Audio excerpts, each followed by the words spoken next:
así los saludo así, y hasta los que están de madrugada. En todo caso, el día de hoy, continuando con el programa de exposiciones, charlas, conversatorios, con distinguidos académicos, intelectuales, políticos, que han tenido una impronta en este país y que han aportado enormemente a la construcción del Estado nacional de su política efectiva.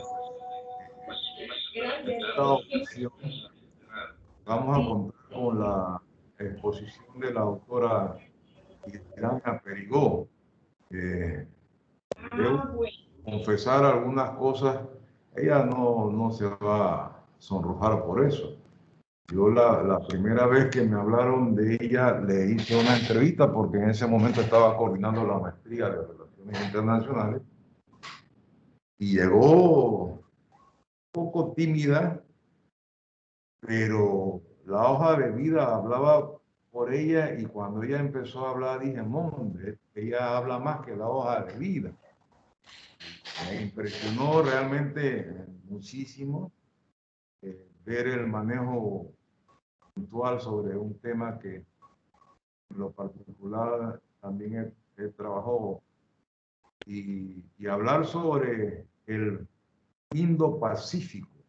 Ella tuvo la gran ventaja de vivir en esa zona de algunos años, de educarse y conocer gran parte del mundo académico intelectual.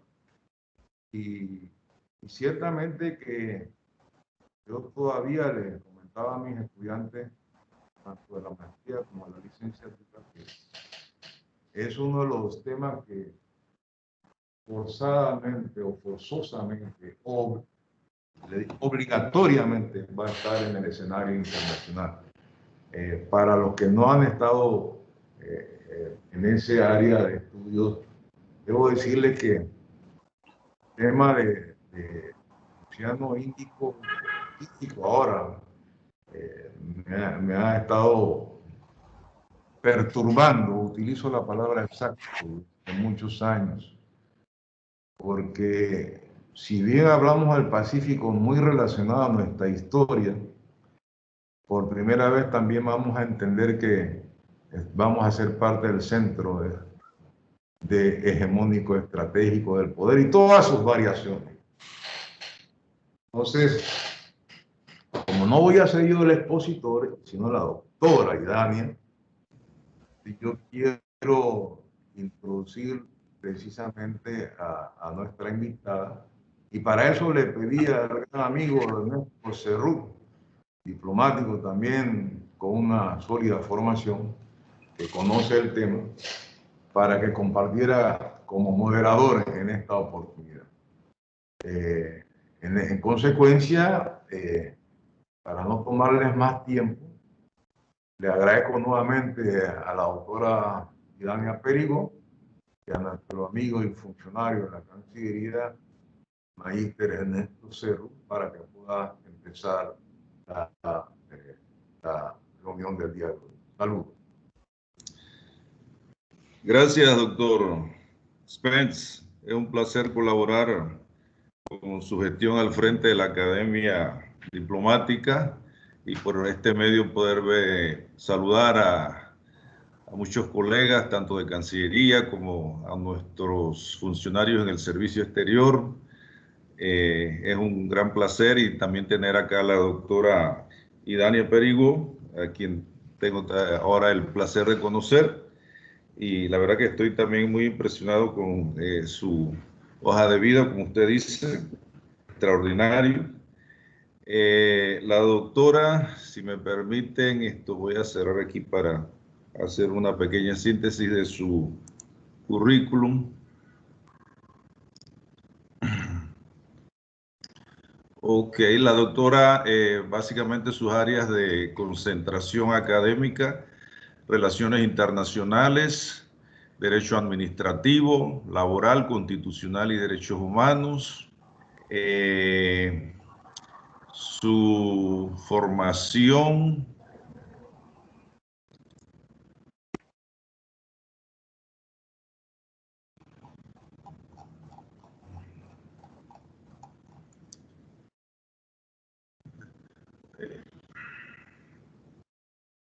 Ok, disculpen, doctora en Filosofía en Ciencias Políticas, obtenido en el Instituto de Posgrado de Asuntos Internacionales y Estudios Estratégicos de la Universidad de Tamkang, de Taiwán, República de China. Tiene una maestría en Administración de Negocios con énfasis en Comercio Internacional, maestría en Administración de Negocios con énfasis en Gerencia Estratégica, posgrado en Alta Gerencia, licenciatura en Literatura Inglesa, licenciatura en Derecho y Ciencias Políticas, la Universidad de Panamá, especialización en docencia superior, pertenece a varias asociaciones, ha realizado una gran multiplicidad de publicaciones en diferentes medios, colaboraciones, conferencias sobre la materia en la cual tiene sus concentraciones académicas, participado en seminarios y bueno, como les pueden ver, esto es una profesional con una alta formación interdisciplinaria y multidisciplinaria, lo cual lo hace un excelente bagaje en el campo pues, de la economía política, con toda esa concentración que le permite pues, su formación académica.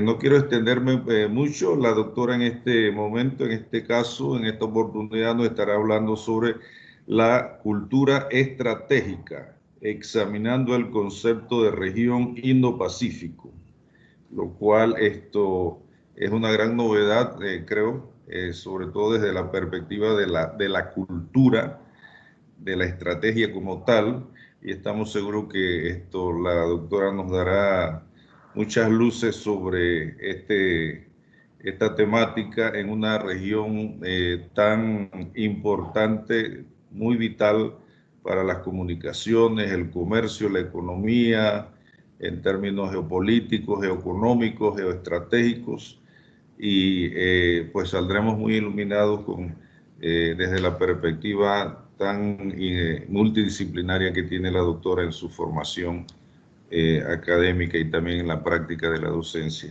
Doctora, bienvenida. Es un placer, por favor. Muchas gracias. Yo soy la que les agradezco al profesor Spence por la oportunidad que me da pues de compartir un poquito los conocimientos, a ver si, yo siempre digo que uno se tiene que ir con esa pregunta para investigar más. Así que bueno, espero que con lo que nosotros hoy compartamos nos volvamos agentes multiplicadores, investiguemos nosotros, nos nutramos y podamos también expandir mucho más el conocimiento, porque como bien lo dijo el profesor Spence, nosotros vamos a tener un papel, un rol muy protagónico en el futuro, no lo dudo, y pienso que nosotros como panameños podemos dar lo mejor de nosotros y para eso tenemos que estar preparados. Pues, aunque seamos pequeños, yo siempre en cada intervención que tengo, siempre digo lo mismo, por más pequeños que nosotros seamos, tenemos mucho que ofrecer y eso es lo que a nosotros nos permite hacer una mejor negociación y obtener realmente los beneficios para Panamá. Y de verdad nuevamente les agradezco a ambos la oportunidad.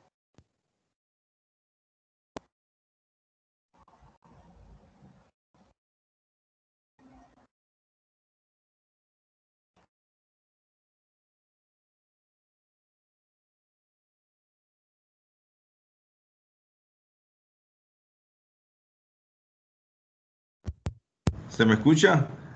Doctora, por favor, somos todos oídos y tiene usted la oportunidad y nosotros pues el privilegio de escucharla. Muchas gracias. Bueno, empezando con el tema, como bien lo mencionaba el profesor Spence, es un tema que básicamente es innovador para nosotros. ¿Por qué el tema? Bueno, básicamente la transformación de la región en Asia-Pacífico ha traído diferentes cambios en la parte económica, en la parte cultural, y esto hace que nosotros tengamos los investigadores que volcarnos a entender exactamente hacia dónde vamos y qué es lo que estamos nosotros teniendo enfrente. Hasta hace una década, si bien decía el profesor Spence que era un tema un poco innovador, en efecto lo es. hasta hace una década solamente se hablaba del término Asia-Pacífico, sin incluir otras zonas que actualmente están en crecimiento. Entonces, este crecimiento hace que se vuelquen los intereses a verificar el tema económico, a verificar el tema político y, cómo no, el tema de seguridad. Nosotros vamos a repasar básicamente el concepto de cultura estratégica para aterrizar en qué es lo que es la región Indo-Pacífico y por qué ella se vuelca tan importante. Este concepto, hablando de cultura estratégica para aterrizar en lo que es el concepto de región Indo-Pacífico, porque es este concepto el que nos va a permitir a nosotros hacer el análisis del escenario que nosotros tenemos enfrente. Entonces, con base en eso, a pesar de que existe todavía una revisión de lo que es el concepto de cultura estratégica, si bien es cierto, se está aplicando actualmente. Ahora, como les indiqué, desde el 2007, para ser específico, más de 10 años. Entonces, en esta reflexión nosotros tenemos que tener claro que no en todo momento o no para todos los estados de la región Asia-Pacífico se aplica el concepto de cultura estratégica, pero eso no significa que no sea aplicable. Entonces, nosotros estamos buscando la manera de entender qué es lo que está pasando y al final nos vamos a dar cuenta de que de todo lo que ha transcurrido a lo largo de estos 10 años, todavía se sigue investigando exactamente qué es o hacia dónde apunta esa región, que precisamente es la región que nos está prácticamente rigiendo en el ámbito económico. Porque si nos ponemos a ver, Estados Unidos, frente a lo que es China, frente a lo que es Japón, la posición que ellos tienen actualmente y un punto que nosotros siempre tenemos que tener con mucha importancia es precisamente eso, hacia dónde vamos con este concepto y hacia dónde se puede apuntar y qué beneficios al final nosotros podemos encontrar. Entonces, como yo les decía, el concepto de Indo-Pacífico básicamente abarca lo que es el Océano Pacífico y el Océano Índico. Este concepto lo trajo a colación un estratega marino indio de nombre Gurpreet Khurana. Él fue el que al principio habló de este concepto. Entonces, ¿por qué él habla de este concepto? Se manifiesta el término Indo-Pacífico porque ahora ya no es solamente la zona que habíamos indicado anteriormente. Ahora tenemos un crecimiento de países como India. Nosotros tenemos que hablar también de la función de Estados Unidos frente a este escenario. El nuevo término ha cambiado el nuevo mapa mental estratégico desde la reforma y apertura de China en la década de 1980. Asia-Pacífico ha dado forma a una imagen de una comunidad de intereses que une a Estados Unidos y Asia Oriental, pero ahora tenemos el crecimiento de diferentes y nuevos actores. Ya mencioné India, de alguna manera los países del sudeste de Asia, Brunei, Vietnam, los países también tienen su protagonismo, aunque no sus economías sean pequeñas, también están ejerciendo un rol en este sentido. ¿Cuál rol? Bueno, vamos a ver, China, en la expansión que ellos tienen, ya nosotros en algún momento, los que tuvieron la oportunidad de participar hace un tiempo atrás en algún conversatorio sobre el tema de la ruta de la seda, que China pretende ampliar hacia América Latina, hacia Europa, también vamos viendo, ellos tienen un concepto del mar de las perlas, que tiene que ver con cómo su expansión hacia la ruta de la seda coincide con el tema del Océano Índico. Y de allí entonces se habla de la ampliación no de Asia-Pacífico, sino del concepto de Indo-Pacífico. Entonces, nosotros tenemos que ver que la creación de esta estrategia surge debido a los cambios en el entorno geopolítico en la región de Asia-Pacífico como estrategia para remodelar aquellas alianzas y asociaciones para responder a este crecimiento que China está teniendo. Básicamente, en dos aspectos nosotros podemos resaltar eso.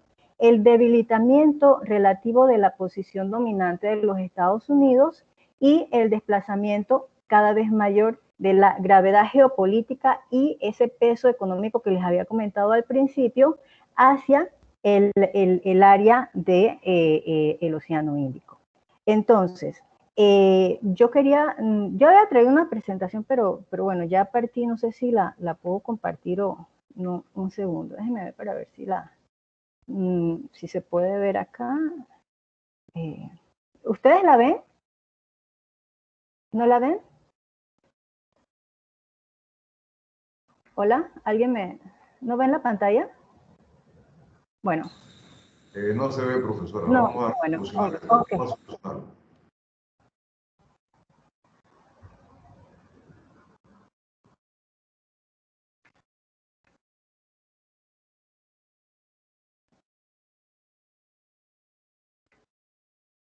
Puede continuar mientras el técnico esté conectándolo, profesor. Bueno, sí. Perfecto, entonces. Sí, entonces yo les estaba comentando que para entender cómo había pasado esta situación, nosotros nos abocábamos a dos países, primero China y Estados Unidos. Claro que hay más actores como Japón, Australia, India, que vamos a verlo rápidamente posteriormente.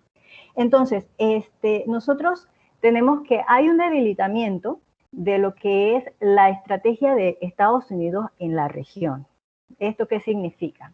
Bueno, nosotros podemos hablar desde la administración de Bush, que había de alguna manera dejado a un lado las pretensiones que tenía como unidad hegemónica dentro del área.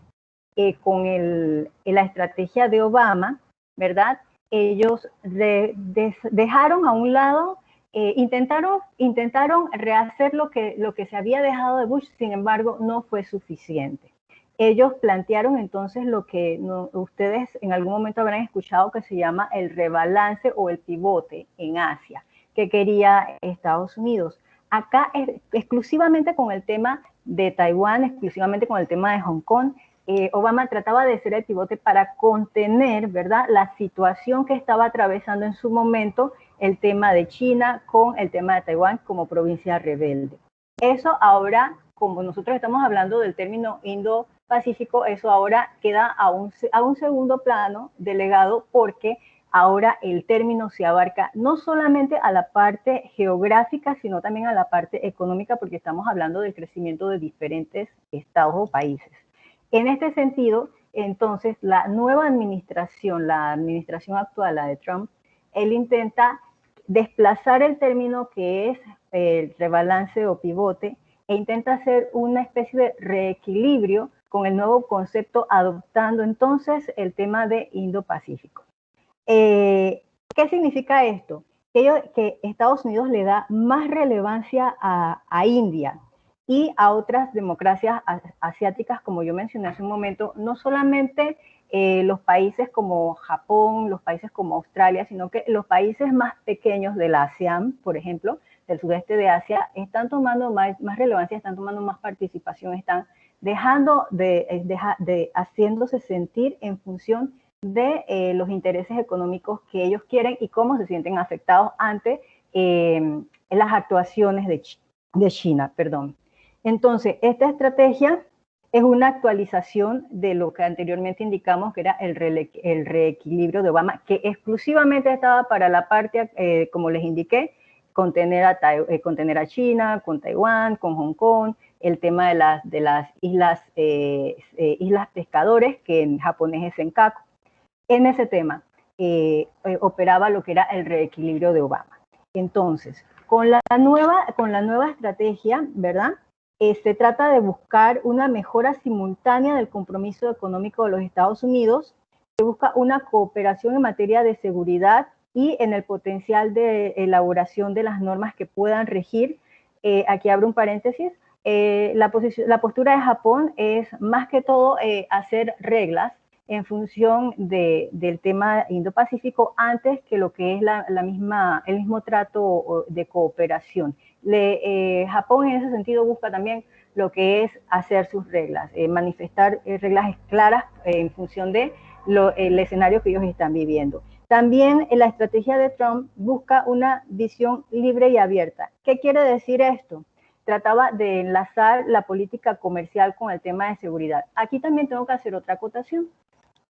Cuando ellos lanzan esa política de libre y abierta para el 2017, aún no la habían definido de una manera clara, concisa, que se pudiera asimilar por los países asiáticos. Entonces, ellos tienen ellos tratan de casar lo que es la parte de la libertad económica con la parte de seguridad, pero no lo hacen de manera tan clara. Por lo tanto, en ese momento, él no fue digerido de la mejor manera por los países asiáticos. Con esto no estoy afirmando que realmente sea la mejor estrategia, sino cómo se dieron las cosas en ese momento para poder entender por qué este término suena nuevo, a pesar de que lleva más de 10 años que se está indicando en los escenarios internacionales, pero pese a eso, una de las conclusiones, me adelanto sin ningún inconveniente a decir, es que todavía se está buscando cómo se asienta ese concepto dentro de lo que es el escenario actual. ¿Y por qué es necesario estudiarlo? Porque ellos son los que están afectando prácticamente, los que tienen el control económico prácticamente a nivel global, y eso nosotros tenemos que conocerlo bien para saber qué estrategias y qué actuaciones vamos a nosotros a tomar del lado de acá para que no nos afecte como en nuestro desarrollo económico, social, político. Bien, cuando Trump introduce esta estrategia, desplazando lo que era el equilibrio de Obama, o el pivote de Obama en Asia, hubo una asimilación bastante lenta, probablemente en función del tema este que yo les indicaba, que no era muy digerible lo que era una visión libre y abierta, no se entendía de la mejor manera. Entonces, la respuesta de los países fue bastante lenta, precisamente también por el hecho de que en la forma como se hizo, más el lastre que ya se tenía del abandono de la administración Bush, más aquellas deficiencias que había tenido Obama, que pese a haber tenido lo que era el equilibrio o el pivote allá en esa región, no les había imprimido realmente la atención que ellos querían, por ejemplo, en la inversión económica, en la participación en los diferentes organismos internacionales, ya por ejemplo ASEAN. Entonces, esa falta de liderazgo, todo esto que había perdido Obama en su momento, hizo que acá en la nueva administración, la administración de Trump, todavía esa influencia que en algún momento tuvo Estados Unidos fuera disminuyendo. En su momento, Hillary Clinton, como parte del estamento de Obama, ella indicaba, por ejemplo, que aquí lo tengo, es cada vez más claro que el centro estratégico y económico de la gravedad del mundo en el siglo XXI en la región es en la región de Asia y el Pacífico. Sin embargo, lo que se estaba haciendo en su momento no era suficiente. El profesor investigador de la Academia China de Ciencias Sociales, Xue Li, decía, la nueva estrategia es necesaria debido a la cultura estratégica y la necesidad de equilibrio de poder en Estados Unidos. Y sin embargo, con lo que se estaba aplicando no era suficiente. Entonces, como yo les indicaba, la estrategia presentó diversos problemas en el tratamiento, porque esta administración de Trump es cada vez más proteccionista en cuanto a lo que son los aliados y sin embargo es más excluyente en cuanto a los países que no son parte del círculo de aliados. Entonces, en vez de sumar, lo que estaba haciendo era restar. Y esta actitud evasiva ante los desafíos globales, por ejemplo, el tema del cambio climático, que todo es conocido por todos, cuál es la actitud de la nueva administración. Estas situaciones, en vez de acercar con la nueva estrategia, lo que hacía era apartar a los, disculpen que tenía algo en la pantalla allí, a la intención que se quería. Estados Unidos prácticamente se puede, a pesar de que el término surge hace 10 años por un estratega indio, a pesar de que ese término lo indica en función de todos los escenarios que se estaban dando, el crecimiento de distintos países a nivel económico y el decrecimiento de la influencia de Estados Unidos, con todo y esto, Estados Unidos es el líder en lo que es la estrategia Indo-Pacífica. En la actualidad, esta estrategia refleja la atención de los Estados Unidos hacia la región del Océano Índico. A través del crecimiento económico de los últimos años, la India se ha convertido en el líder entre las economías emergentes. Por otro lado, tras la retirada en la estrategia del reequilibrio de Asia y el Pacífico de Obama, la estructura de poder de Asia y el Pacífico implicó los correspondientes ajustes. Los aliados de la región de Asia y el Pacífico se han mostrado escépticos de las políticas exteriores de Trump. Esta vez, el objetivo por el que Trump volvió a la estrategia Indo-Pacífico es muy clara. Él busca una expansión y una revisión de lo que es la estrategia de reequilibrio en Asia-Pacífico, a la vez de contener a China. Lo que nosotros estamos viendo hasta el punto de hoy es que, hasta este punto, es que precisamente con todos los inconvenientes que ha tenido lo que es la incursión de Estados Unidos con su liderazgo dentro del ámbito de la región y el crecimiento y la expansión. Esta expansión es más que todo importante para China, como les había indicado, por el tema de la ruta de la seda, porque de esta manera tiene mayor control en lo que es todo lo que es el transporte marítimo, y esto acrecenta los intereses y los objetivos que ellos tienen. Entonces, en ese sentido, tenemos nosotros que por un lado tenemos a China creciendo, tenemos a Estados Unidos debilitado, tenemos a Japón en una posición en la cual, sí, teniendo algunos inconvenientes con China, busca la manera de que de alguna manera tratar de embonar o insertarse para no estar detrás o no estar en negación con el tema de lo que es el concepto.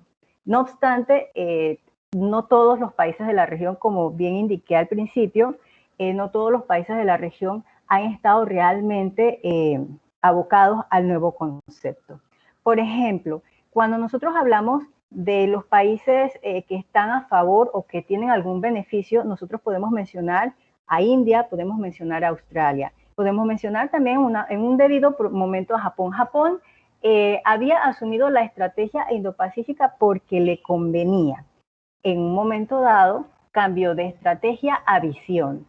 Eso lo voy a explicar un poquito más adelante, porque quiero ahorita enfocarme en por qué es importante para India, por ejemplo, y por qué es importante para Australia.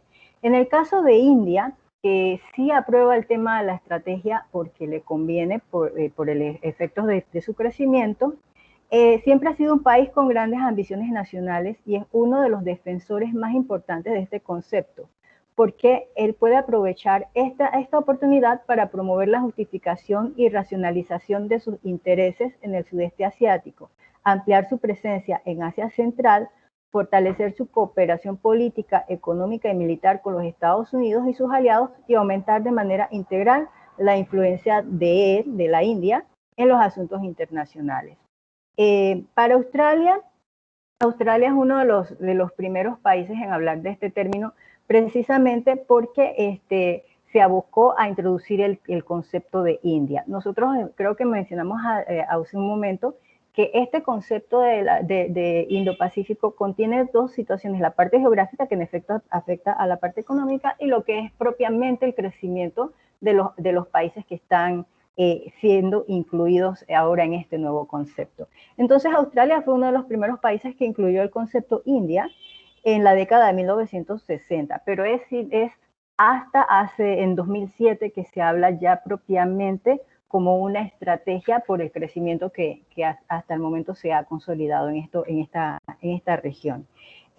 Australia discutió el ejercicio de la influencia de India para evitar sus propias dificultades en la Guerra Fría, para allá para 1960. Hoy Australia da la bienvenida activamente a la estrategia Indo-Pacífico promovida por los Estados Unidos y enfatiza su importante posición en la estrategia porque requiere mejorar las relaciones comerciales tanto con Estados Unidos y además mejorar la presencia y alcance de sus propios intereses en el sudeste asiático. Es decir, que esta iniciativa, además de tratar de consolidar a Estados Unidos como líder nuevamente en la región, es acogida por estos países porque de alguna manera tienen su interés económico. Entonces ya estamos hablando de lo que es la teoría del realismo. Los países del sureste asiático, a pesar de que, como yo les indicaba, que no son unas economías tan grandes, no son unas economías de tanta presencia a nivel internacional, pero que teníamos que tener muy en claro que ellos tienen un papel muy importante, nosotros debemos prestarle atención a las respuestas de estos países a esta estrategia, porque para vincular el Océano Índico con el Océano Pacífico, el sudeste de Asia se convierte en un área clave que no se puede pasar por alto. En el caso de Indonesia y Singapur también apoyan el concepto de estrategia Indo-Pacífico. En el caso de Singapur, a pesar de que lo apoyan, Singapur es como el punto medio entre las fricciones que hay entre China y Estados Unidos. Si bien le conviene el concepto, también está muy renuente a estas fricciones que están ocurriendo a lo largo en estos últimos momentos, pues por función de que la situación de China, no quiero entrar directamente a acotación de exactamente qué es lo que está pasando, pero bueno, ya sabemos el tema de Hong Kong, ya sabemos el tema de Taiwán, sabemos el tema de las islas Senkaku, sabemos que prácticamente está haciendo algunas actuaciones que a la comunidad internacional le está pareciendo en negativo. Entonces, en función de eso, Singapur trata de ser como el punto medio para no afectar realmente los intereses que se quieren con el nuevo concepto. Como les seguía comentando, debido a las ventajas de ubicación de Indonesia y Singapur, el concepto de Indo-Pacífico tendrá la oportunidad de mejorar la posición estratégica. Los países pequeños y medianos están atrapados entre China y Estados Unidos. Por un lado tienen los cambios de orden regional provocados por el surgimiento de China y por otro lado no quieren perder su parte de los dividendos generados por el desarrollo económico de China. Entonces ellos, a pesar de que son pequeños, pues tienen una posición importante en función de los beneficios económicos que ellos tienen. En el caso de Japón, recientemente Japón cambió el primer ministro. Ellos se mantienen en la postura que originalmente se tenía. Para el 2018, antes del 2018, para ellos el tema Indo-Pacífico era una estrategia. En el mismo año, 2018, cambiaron el concepto a visión. Ellos cambiaron el concepto a visión precisamente porque ellos estaban promoviendo tres aspectos diferentes. La promoción y el establecimiento del Estado de Derecho, la libertad de navegación y el libre comercio. Estaban promoviendo la búsqueda de la prosperidad económica.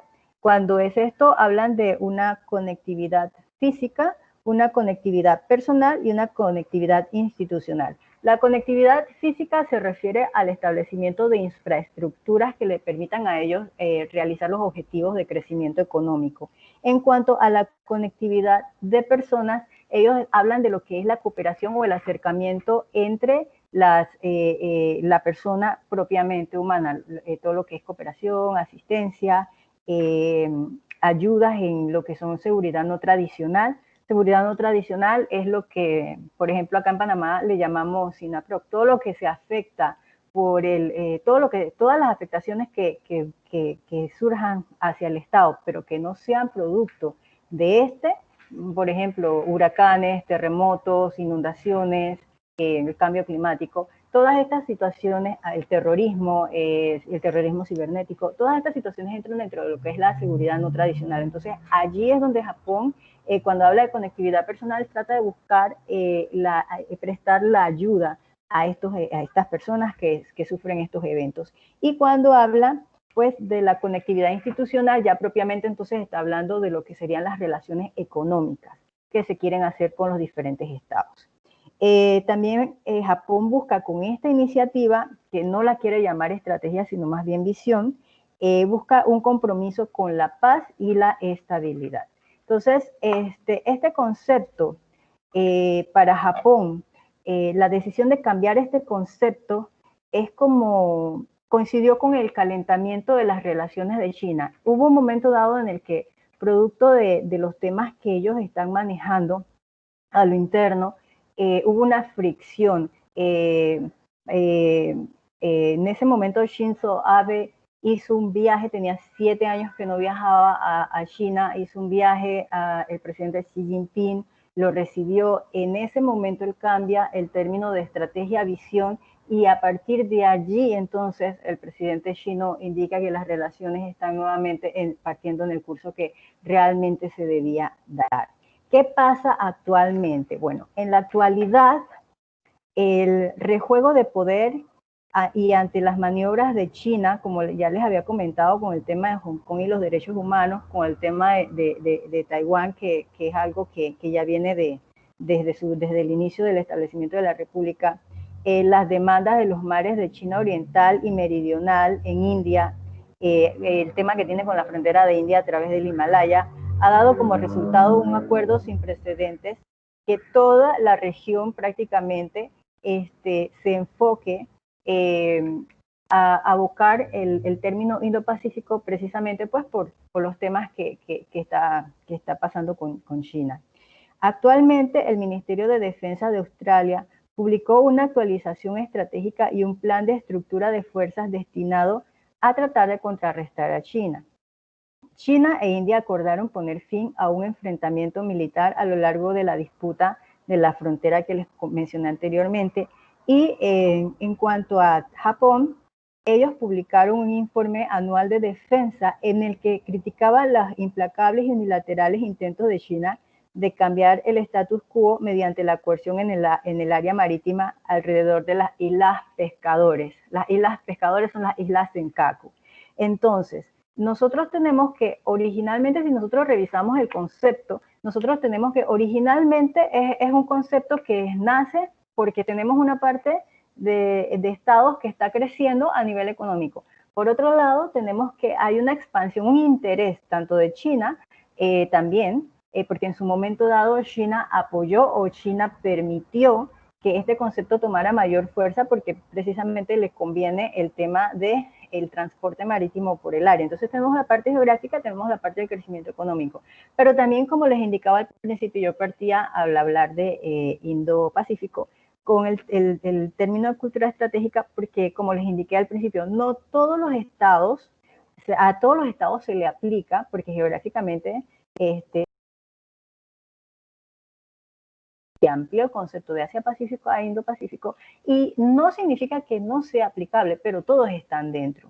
En el caso de Estados Unidos, que está intentando por todos los medios lograr un liderazgo, ellos están tratando de ver el tema de seguridad con ASEAN, están tratando de ver el tema político con diferentes organismos que ellos tienen a lo interno, pero estos esfuerzos no son suficientes. Con esta revisión que nosotros estamos haciendo, pareciera que el concepto en efecto sí tiene su acogida, sin embargo no es 100% establecido por todos los interesados en la región. Entonces, nosotros podemos concluir básicamente, para no hacerlo tan extenso, el profesor de ciencia política de la Universidad Keio de Japón, él indica que Indo-Pacífico se ha convertido ahora en un eslogan de la época. Ya no lo llama visión, ya no lo llama estrategia, él lo llama eslogan. Un punto de referencia en el debate sobre la política y la seguridad regionales.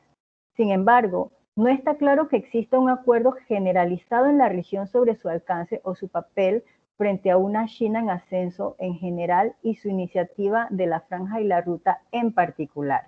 Entonces, esa es la conclusión del profesor. Yo se la traigo a colación porque en efecto me parece muy importante, pero como conclusión nosotros tenemos que tener muy claro que independientemente de cómo está ese rejuego allá, yo particularmente pensaría que, si bien es cierto, en el pasado se hablaba de un equilibrio o en la estrategia de Obama como un rebalance para el tema de Asia, Pacífico, nosotros podríamos también decir que acá también hay un péndulo que se está moviendo en función de los intereses tanto económicos, políticos y de seguridad. ¿Y eso cómo afecta a Panamá? Bueno, precisamente nosotros estamos teniendo relaciones internacionales, ya no con Taiwán, sino con China, que es precisamente uno de los grandes protagonistas dentro de este escenario, junto con Japón, con quien también tenemos relaciones internacionales, y Estados Unidos. Entonces, en la medida en que nosotros tengamos el conocimiento de exactamente qué es lo que pasa allá y por qué se toman esas decisiones allá y cómo es la actualidad en un momento dado, porque hemos visto que ha ido un vaivén. Si te apoyo, no te apoyo, te cambio el concepto o te cambio la idea. O sea, en función de que nosotros podamos entender lo que está pasando en ese rejuego allá, nosotros para lo que nos conviene, los intereses en Panamá, nosotros entonces ya podremos saber exactamente con qué estamos contando. Y yo vuelvo nuevamente un poquito a retrotraer el tema de que los países del sudeste asiático les molesta un poquito el tema, bueno, les molesta en realidad el tema de lo que está haciendo China con la ruta, la ruta y la franja y la ruta.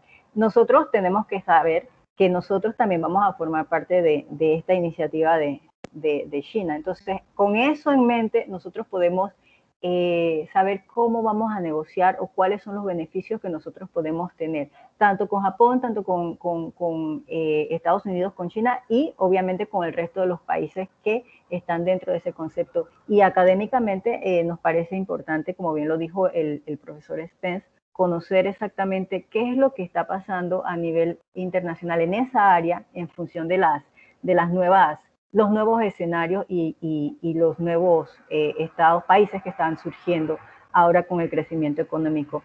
No sé si hasta aquí estaría bien la intervención, profesor Spence, porque me había dicho normalmente me extiendo más, pero traté de hacerlo lo más sucinto posible y tratando de no dejar tantos conceptos así, sino lo más claro posible. Entonces quedo a su disposición, profesor. Buenos días, profesora. Una simple anotación. Usted puede extenderse abusando de la paciencia de la auditorio. Usted puede extenderse o en el periodo de preguntas y respuestas también se podría extender. Está en disposición usted alargar su conferencia, la paciencia del auditorio y el manejo puntual del moderador. Salud. Se escucha un eco. No se escucha bien.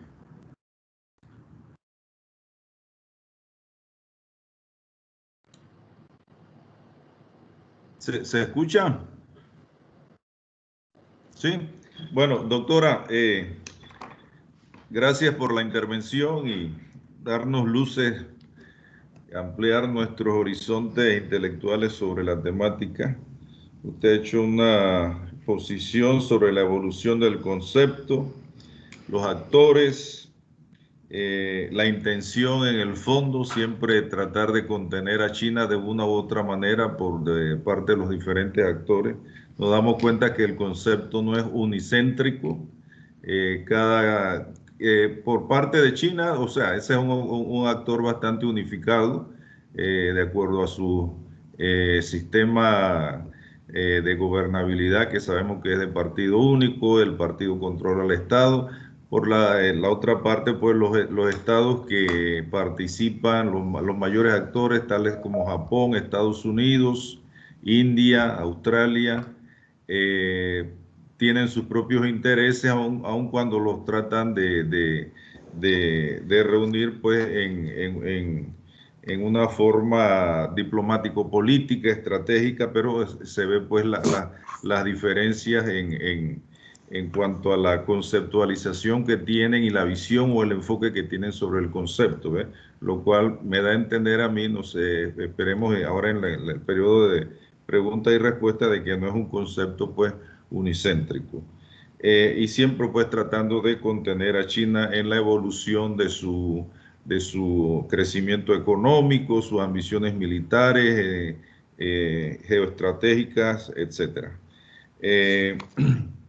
Y resulta también muy interesante el debate que se pueda generar en cuanto a la conducta que pueda tener Panamá hacia cómo beneficiarse o manejar pues el entorno que presenta pues la situación en la región a partir pues del concepto que usted lo define pues en el contexto de una cultura estratégica. Dicho esto, no quiero tomar más tiempo por mi parte y abro el periodo de preguntas y respuestas para la audiencia que nos acompaña hoy. Tenemos una buena audiencia, así que adelante. ¿Quién desea hacer la primera pregunta, por favor?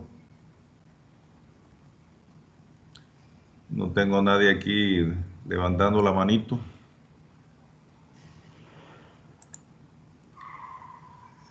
Don Jaime Sosa, por favor.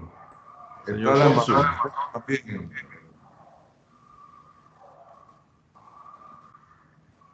Ahora me escuchan. Sí, sí, se le escucha. Adelante. Doctora, en la charla, me queda la impresión de que la visión geopolítica del área Indo-Pacífico se centra en India, China, y pareciera que India ve hacia el este.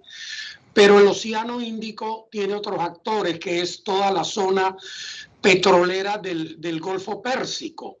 Todo ese petróleo desemboca, sale al Océano Índico y de ahí toma ruta hacia el este, hacia Japón y China, que son Corea, grandes compradores de petróleo, y otra parte sale por el canal de Suez a otros mercados. ¿Qué papel juegan en la geopolítica Indo-Pacífico estos países petroleros del Golfo? Sí, bien, precisamente como le indicaba, como es un concepto que está actualmente empezándose a trabajar, todavía solamente se están concentrando en lo que es el crecimiento de lo que es el involucramiento de Australia, India y la parte del sudeste de Asia. En efecto, como bien usted menciona, esos son parte de lo que pues, nosotros podríamos contar como dentro del engranaje del área. Sin embargo, estos países o este estudio únicamente está ampliándose. Originalmente el concepto, cuando se hablaba de Asia-Pacífico, solamente se indicaba cierto grupo de países. Al ampliarse al sudeste, al ampliarse a lo que son los países Brunei, Vietnam, Myanmar, se extiende hacia India, se extiende hacia Australia. Solamente el concepto abarca a estos países por el momento. Yo entiendo, mi respuesta sería básicamente que en la medida en que ellos estén consolidándose ya como una región Indo-Pacífica tomando más fuerza, entonces allí estos actores podrán participar de una manera o podrán ser tomados de una manera, digamos que más en cuenta en ese sentido, porque hasta el momento solamente el concepto se maneja en función del crecimiento de Australia y el crecimiento y el interés de India en consolidarse como parte de esa región.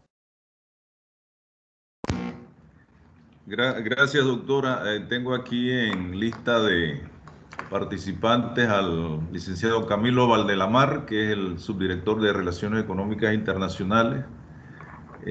Pregunta don Camilo, ¿considera viable la construcción de un canal en el estrecho de Malaca? ¿Y cuál es el interés de China en el proyecto? El interés de China básicamente es en el tema de la ruta y la franja. Recordemos que China, desde el 2008, que él quiere consolidar lo que era la ruta de la seda de hace 2000 años atrás, que solamente estaba en el tema de Asia. Él quiere hacer esta ruta de la seda trabajándola como si fuera la franja, tratando de embonar lo que sería Europa, lo que sería América Latina, junto con Asia. No voy a decir un solo corredor, pero sí utilizar lo que es transporte terrestre, transporte marítimo, para reavivar lo que era una ruta que únicamente iba por la parte de Asia, hará 2000 años atrás, y él quiere, con esta expansión, y precisamente en función de eso es que la política de China ha cambiado, que usan términos como el soft power, que nos los aplicaron acá a Panamá, que es entrando con el tema de la cultura, enamorando, como dice uno, a los diferentes países, a las diferentes políticas que nosotros tenemos. De esa manera ellos pueden lograr el interés que tienen. Por ejemplo, en el caso de América Latina, ellos tienen el proyecto desde el sur. Digamos que Argentina viene subiendo, va a pasar por México, es verdad, pasa por Panamá, obviamente pasa por México. De allí lo que se hablaba del ferrocarril en su momento, que se discutía aquí a nivel a lo interno. En Europa también tienen ellos su esquema de cómo conectar. porque el interés de ellos es precisamente hacer una sola conexión para lograr entonces expandir la parte económica. Lo del canal, yo pienso que ellos no lo verían en función porque no está dentro de los estándares, no está dentro de los planes que ellos ya han trazado, porque la estrategia de China no es una estrategia que funciona desde ahora. La estrategia de China, por ejemplo, para América Latina viene desde 2008. Que nosotros, y por poner un ejemplo, nosotros tomamos 10 años en su objetivo, que era Panamá, tomó 10 años, sí, pero ya ellos tienen una estrategia trazada. Y dentro de esa estrategia, el tema de la ruta de la seda o la ruta de la franja o el cinturón y la franja, cualquiera de las tres se refiere a la misma, es lo que ellos intentan hacer, consolidar entonces pues su eje económico a nivel global.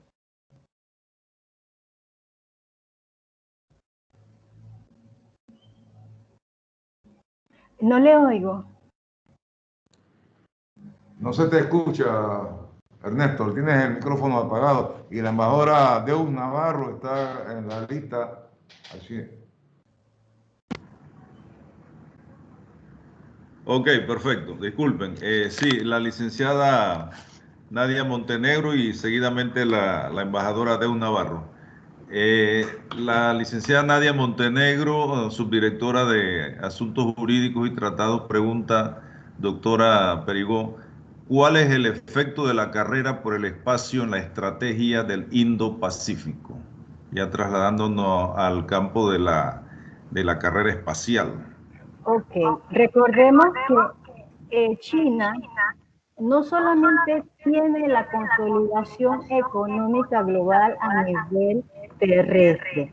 China en Argentina, específicamente en Neuquén, en la Patagonia, ellos tienen un enclave dentro del territorio argentino. En su momento eso fue debatido porque eso tiene no solamente ¿cómo les explico? Adentro el régimen laboral es chino, la mano de obra es china. En su momento los diputados de la República Argentina no podían entrar para ver de qué se trataba el proyecto. Es confidencial el acuerdo que se firmó con Argentina. Esa base de Neuquén está establecida allí porque ellos tienen, en efecto, como bien lo dice la persona que está preguntando, ellos tienen un fin.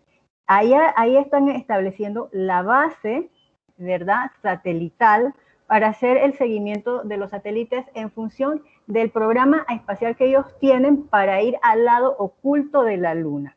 ¿Qué quiero decir con esto? Que China no únicamente está en la parte terrestre, sino también en la parte espacial. Se me va la idea, quiero decirles algo más. Cerca de Argentina tenemos nosotros a Uruguay, tenemos Paraguay, o sea, hay un área cerca en donde ahorita mismo se me va el nombre del tercer país, las tres fronteras que están justo debajo es el reservorio más grande del mundo en agua. Ellos no están establecidos en Argentina solamente porque les gustó el lugar. Ellos están ahí establecidos estratégicamente porque les queda cerca el reservorio, el mayor reservorio mundial de agua, y no solamente con lo que ellos están poniendo esta construcción espacial, esta estación espacial, perdón, en Neuquén.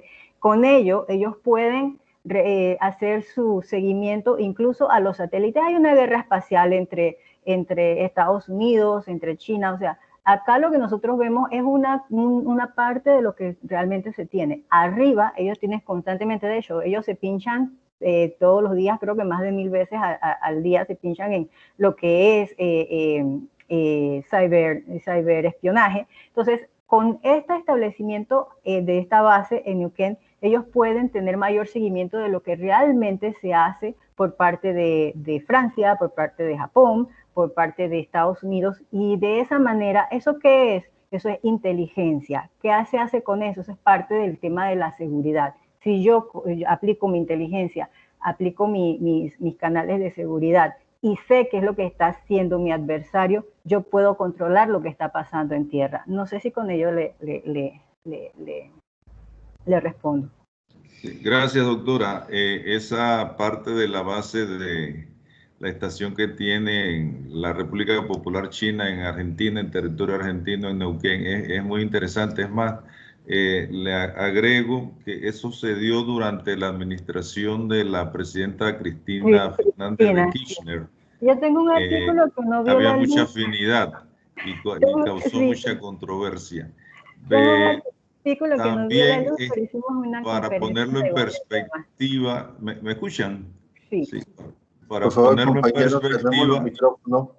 hay un interés también de la India de establecer una estación de telemetría aquí en Panamá. Es un interés que ellos han expresado desde hace 3, 5 años, y yo creo que por allí también se puede dar esa, se entiende pues cuál sería la intención, ya que la India también tiene un avanzado programa espacial, tecnológicamente muy avanzado. Bueno, embajadora Deus, por favor.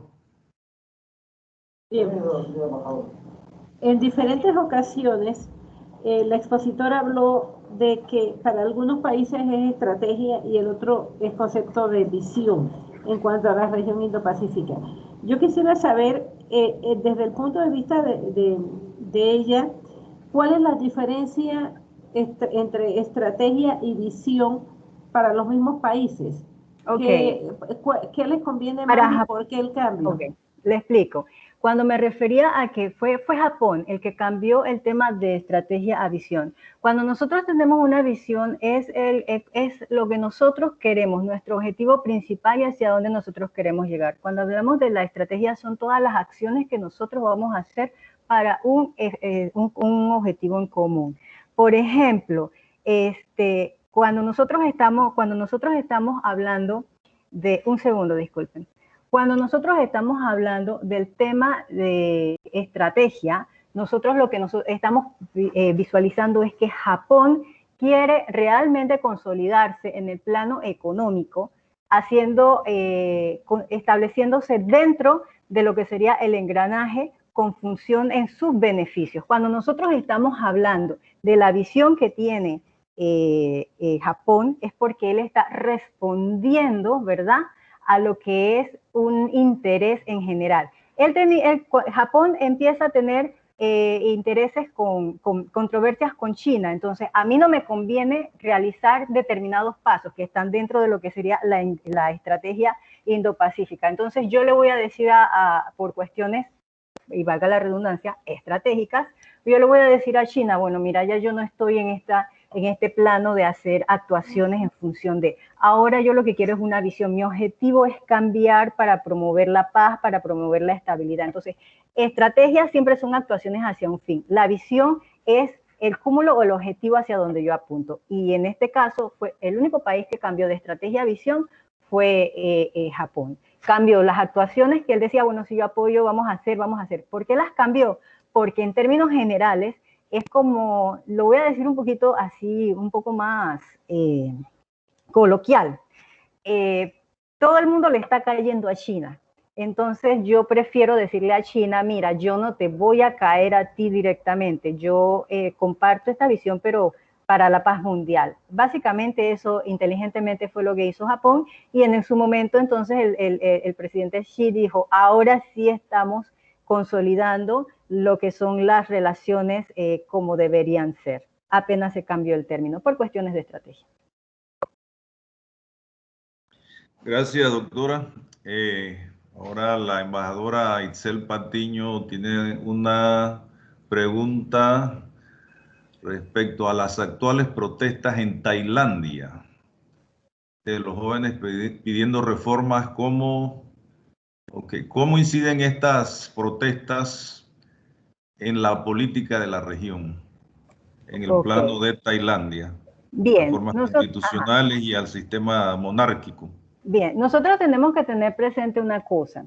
Nosotros cuando hablamos de las protestas, nosotros tenemos que saber qué es lo que nosotros estamos aplicando. Si nosotros tenemos lo que sería foreign policy, política doméstica o política extranjera. A nosotros, por ejemplo, un país determinado, no quiero hablar específicamente de Panamá, pero si nosotros tenemos un país cuya política está regida por el exterior, lo que pasa afuera incide y modifica lo que yo tengo adentro. Para contestar a la pregunta, ¿cómo incide? Bueno, si el gobierno se rige por lo que está, su política interna modifica su política externa, entonces las protestas tienen una repercusión positiva en función de lo que la sociedad quiere. Nosotros tenemos que tener presente una cosita. Cuando nosotros hablamos de la política doméstica, nosotros tenemos que irnos más atrás. Los tomadores de decisiones. ¿Quiénes son los tomadores de decisiones? Aquellas personas que basan en función de lo que es su sociedad, lo que ellos tienen a lo interno. Si los tomadores de decisiones tienen una visión de hacer una política doméstica basada en función de lo que ellos quieren como sociedad y no de lo que pasa afuera, como ocurre muchas veces acá en Latinoamérica, que se dejan guiar, no en función de sus propios beneficios, sino de lo que está pasando afuera, y ajustan eso que está pasando afuera a lo interno y no embona, no logra hacer un equilibrio, y tenemos una política doméstica mala. Entonces, si en ese momento los tomadores de decisiones no basan como se rigen ellos dentro de lo que es la política, entonces no tienen ningún tipo de repercusión. No sé si le... Ok, gracias. Gracias, doctora. Ya en el plano de la política doméstica. La licenciada Nadia Montenegro tiene nuevamente una pregunta. ¿Cuál es el efecto, cuál será el efecto de la salida de Shinzo Abe en la política exterior de Japón para el área Indo-Pacífico? A diferencia, ya el cambio, creo que fue la semana pasada, ya Shinzo Abe no es, no, creo que fue este martes, si no me equivoco. Ajá. No, hasta el momento no hay ningún cambio, en el sentido de que, a diferencia de lo que ocurre en América Latina, cada 5 años hay un nuevo librito. En Asia la situación es distinta. Cuando cambian gobiernos, ¿verdad?, ellos mantienen lo que es la visión de la política que ellos ya tienen generada. De hecho, voy a contestarle con otro ejemplo. Antes de 2017, creo que lo dije en la conferencia, antes de 2017, ellos no apoyaban el tema Indo-Pacífico. Posterior lo apoyaron, o sea, incluso ellos mismos cambiaron de la versión de estrategia a visión. Entonces, la repercusión de que él cambie realmente va a incidir en función de los propios beneficios que ellos quieran. En su momento dado, contestándole a la otra participante, en su momento dado ellos cambiaron de estrategia a visión porque les convenía. Bueno, el cambio de AVE va a depender lo que ocurra en función de los intereses del mismo Estado. Okay, gracias, doctora. De parte de la licenciada Sharon Uralde, tenemos cuáles serían las consecuencias para Taiwán de la eliminación de la administración de Hong Kong como un país, dos sistemas. ¿Cuál sería la incidencia? Sí, para mi estudiante Sharon Uralde, Hong Kong y Taiwán son dos estados territoriales diferentes. Para Hong Kong aplica una política y para Taiwán aplica otra política. ¿Cuál es porque acuérdense que Hong Kong es un estado especial para China y Taiwán es como una provincia rebelde. Creo que yo les había comentado el tema de lo que sería... disculpen, es que me están entrando un montón de llamadas justamente ahora. Ay, disculpen. Ajá, el tema de lo que yo les había comentado era el consenso de Beijing en su momento. Hago directamente a Sharon porque eso lo hablé en algún momento en alguna clase. El consenso de Beijing y lo que sería la política de China y el principio de una sola China. Entonces, eso no se aplica a Hong Kong porque Hong Kong es un estado especial de China. Gracias, doctora. La embajadora Deus tiene otra interrogante que desea hacer.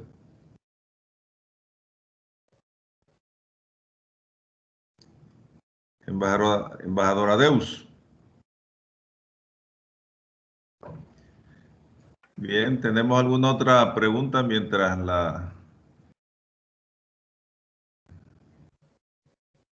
¿Alguien más?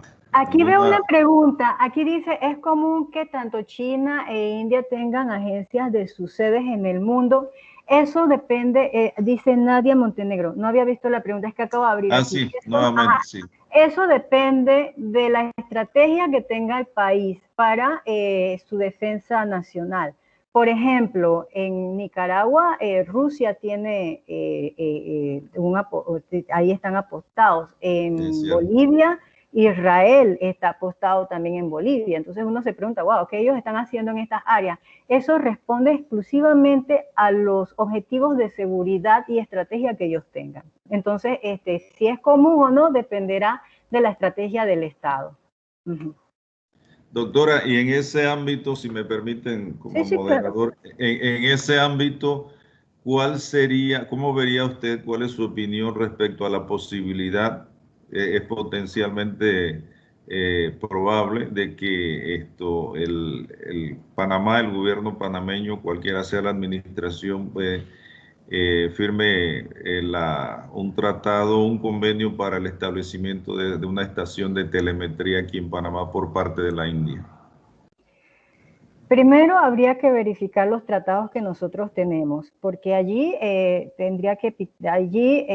Estados Unidos tendría que, no estoy diciendo, no estoy supeditando a Panamá a Estados Unidos, pero nosotros tenemos un tratado que muy probablemente pueda revisar qué repercusiones tenga el tratado que nosotros tenemos de neutralidad. Habría que verificar qué ramificaciones podría encontrarse que pudiesen afectar el tema de la telemetría. Entonces, en función de eso, nosotros tendríamos que revisar si nosotros podríamos, y también revisar por qué y en qué nos beneficia a nosotros. Porque es como yo le decía siempre a mis estudiantes casualmente, Panamá es chiquito, tiene poca gente, pero tiene una posición geográfica que todo el mundo quiere. Entonces, nosotros tenemos que pensar en función de eso. El sartén lo tenemos nosotros, no el país más grande con mayor economía. Ellos nos pueden ahorcar, pero no nos pueden sacar de aquí, porque este es nuestro territorio. Entonces, en función de eso es que nosotros tenemos que negociar siempre, ver cuáles son nuestros beneficios. Si no hay beneficio en el establecimiento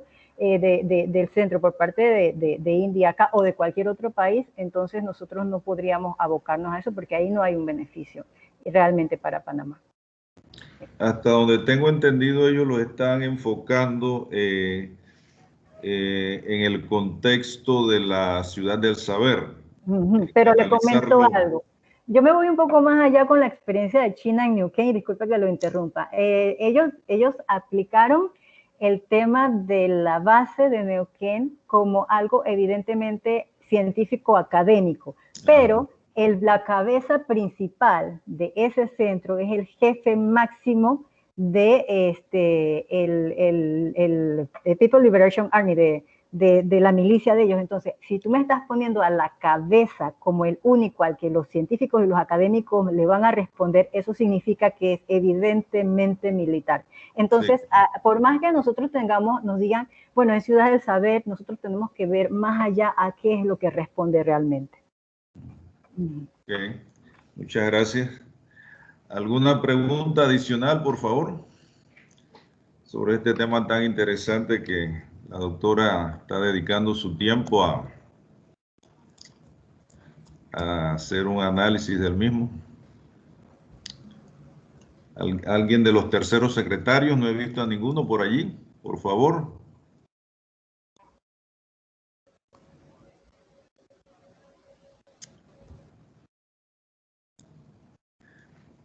Bueno, yo voy a tomar ventaja pues de...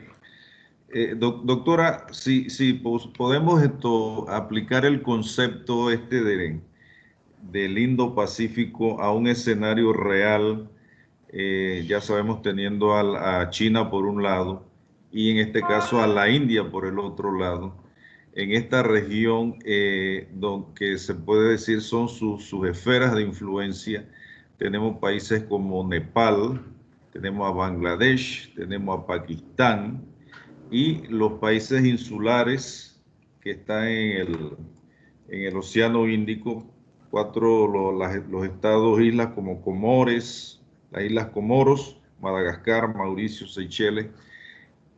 en ese ámbito de relacionamiento y de las esferas de influencia de cada una de estas dos superpotencias nucleares, bueno, también lo es Pakistán, como sabemos, y Pakistán sí es definitivamente un aliado directo de China, se le dice como un all-weather alliance, una alianza a todo tiempo, a prueba de todo tiempo. ¿Cómo interpretaría usted estos diferentes actores en base al concepto del Indo-Pacífico? Todos sabemos pues que el interés que cada uno de estos dos actores principales, tanto China como la India, están poniendo en acercarse pues a cada uno de estos actores menores para incluirlos dentro de su esfera de influencia. Allí va a empezar ahí va a empezar una nueva, vamos a llamarle competencia para ver cuál de los países puede lograr los beneficios o los favores de. Esa es una nueva carrera en la que va a empezar. Porque si nosotros abocamos el tema China, abocamos el tema India, también va a empezar, también va a haber un interés por parte del resto. A pesar de que Japón en su constitución dice no guerra y Vietnam tiene los 3 no, pero ellos que también básicamente se refieren a no guerra, pero que ellos dejaron entrever con la nueva estrategia Indo-Pacífico, que si Hanoi se ve amenazado, entonces ellos retiran sus 3 no para abocarse a una defensa. Si nosotros vemos esto y con lo que usted nos plantea, lo que nosotros vamos a tener son diferentes potencias como Japón y otras más, utilizando el término, el concepto Indo-Pacífico para lograr tener entonces un control, ya sea por medio de la cooperación o por medio de algún otro tipo de acercamiento, para lograr entonces tener la influencia, y esto se extendería más allá y veríamos a un Estados Unidos ahora, voy a ser un poco coloquial, no solo corriendo en el pasado teníamos equilibrando el pivote acá en Asia, sino ahora lo tenemos tratando de equilibrar y tener un liderazgo con el tema Indo-Pacífico, lo tendríamos allá en ese escenario también, porque en la medida en que se van abocando las demás potencias, van creciendo y van buscando donde ellos tratan de tener mayor hegemonía, mayor poder, asimismo él va a ir perdiendo, y con los actores que usted me menciona, va a haber una carrera por el control o por la influencia. Me voy más, la palabra que estaba buscando cuando decía cooperación es buscar, o control, buscar mayor influencia en aquellos países que tienen esta ventaja en función de lo que usted mencionaba. Sí, claro, que básicamente son países en vías de desarrollo. Pero que tienen algo que los países los más fuertes quieren. Entonces no sería tanto control, sería influencia. Aplicarían una especie de poder blando, como aplicaron China con el resto de los países. Exacto. Ok, muchas gracias. ¿Alguna otra pregunta? Bueno, si no hay preguntas adicionales, yo le daría las gracias por mi parte, doctora, por su tiempo, su dedicación a presentarnos un panorama más claro, de poder entenderlo, interpretarlo, para efecto de nuestros trabajos, tanto en Cancillería como el Servicio Exterior, y habernos dado luces sobre una temática tan compleja y tan complicada a la vez por todos los actores y con diferentes niveles de intereses en el asunto y en la región, en el espacio biogeográfico, si se quiere decir. Así que le paso la palabra al doctor Spence, nuestro director de la academia. Bueno, yo les advertí que la doctora Idania habla más que su currículum, pero para los efectos cumplió con nuestro objetivo, y era desarrollar este tema y causar este tipo de inquietudes.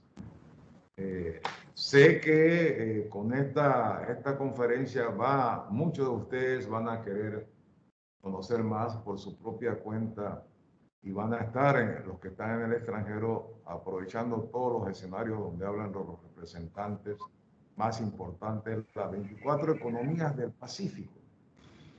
Cuando hablamos de la economía más importante del mundo, estamos hablando del Pacífico. Ahí están ubicadas, la más importante. Y cuando hablamos del canal de Málaga, que preguntó Camilo Valdelamar, bueno, ahí es un 35% de todo el tránsito de los productos, de las mercancías, y es un canal estratégico.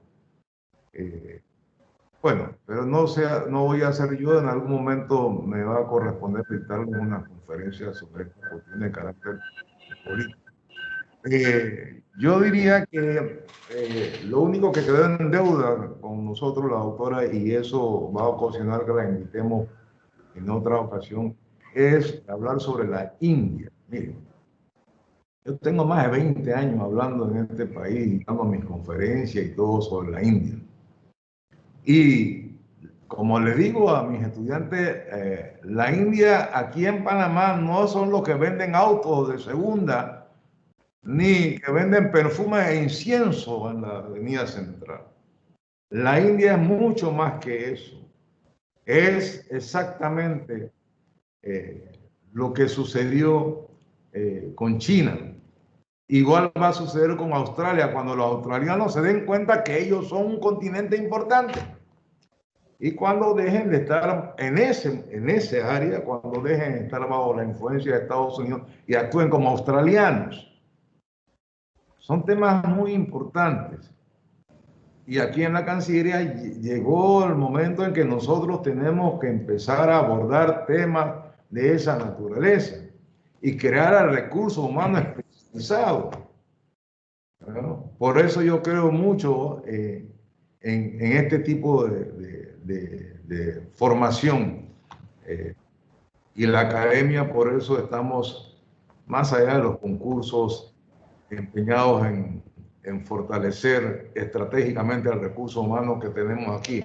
A la gran mayoría los conozco y sé que tienen un gran potencial. Y obviamente que va a depender de cada uno de ustedes también. Y el interés institucional de ir creando por áreas de especialización y por áreas estratégicas el recurso humano que vamos a necesitar.